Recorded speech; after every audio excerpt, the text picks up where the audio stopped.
Hello. গভীর জঙ্গলে বাস করত দুইটি সিংহ। একজন ছিল ন্যায়পরায়ণ ও দয়ালু, সে জঙ্গলের সকল প্রাণীর মঙ্গল চাইত। অন্যজন ছিল অত্যাচারী, স্বার্থপর, সে শুধু নিজের শক্তি দেখিয়ে ভয় ছড়াত। একদিন দুই সিংহের মধ্যে এক ভয়ঙ্কর যুদ্ধ বাধে। দুঃখজনকভাবে সেই যুদ্ধে ন্যায়পরায়ণ সিংহটি প্রাণ হারায়। জঙ্গল শোকাস্তব্ধ হয়ে পড়ে। তবে সেই ভালো সিংহটির একটি বাচ্চা ছিল, সাহসী, শান্ত, কিন্তু ন্যায়ের পথে অটল। বাবার মৃত্যুর প্রতিশোধ নেওয়ার অঙ্গীকার করে সে বড় হতে থাকে।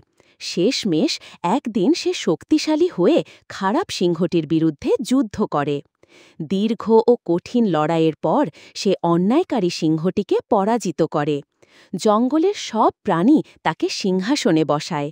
সে হয়ে ওঠে ন্যায়, সাহস ও মমতার প্রতীক, এক সত্যিকারের রাজা।